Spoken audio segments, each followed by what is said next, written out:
오미크론 확산세가 이 정점 구간에 들어선 가운데 코로나19 신규 발생 환자가 이틀째 30만 명대를 유지했습니다. 신규 확진자는 조금 줄었지만 사망자는 327명으로 역대 두 번째 규모로 많이 나왔습니다. 취재기자 연결합니다. 정유신 기자.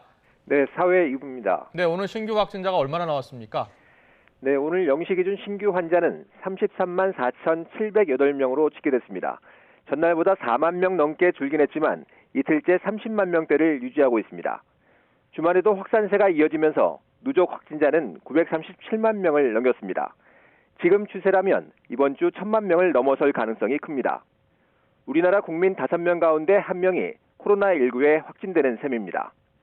지난 17일 사상 최대인 62만 명대 신규 확진 이후로 감소하는 모양새지만 실제 정점을 지났는지 확인하려면 좀 더 시간이 필요해 보입니다.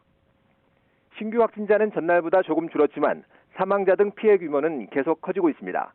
하루 사이 코로나19로 숨진 사망자는 전날보다 8명 늘어난 327명으로 집계됐습니다.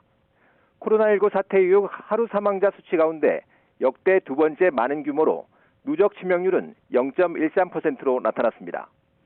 또 위중증 환자는 소폭 줄어든 1,033명으로 집계돼 13일째 1,000명대를 이어갔습니다. 전국의 중환자 병상 가동률은 67.6%로 1.7%포인트 높아졌고 일부 지역은 90% 안팎의 포화 상태를 보이고 있습니다. 재택치료 환자도 전날보다 6만 1,000여 명 늘어난 214만 6천여 명으로 파악됐습니다.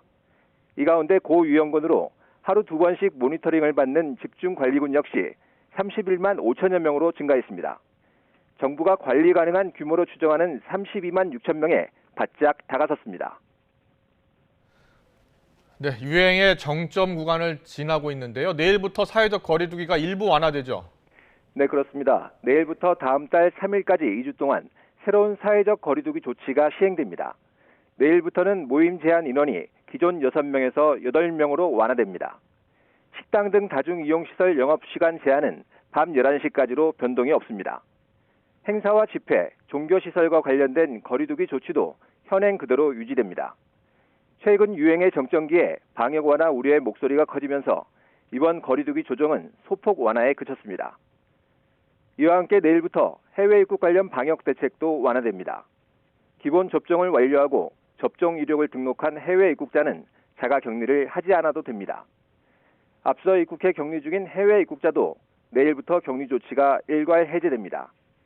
하지만 접종 이력을 등록하지 않았거나 백신을 접종하지 않은 12살 이하 어린이 등은 입국 후에 지금처럼 7일간 격리 생활을 해야 합니다. 정부는 이번 거리두기 완화와 해외 입국자 격리 면제 등이 최소한의 조정인 만큼 최근 유행에 큰 영향은 없을 것으로 보고 있습니다. 지금까지 사회 2부에서 YTN 정유신입니다.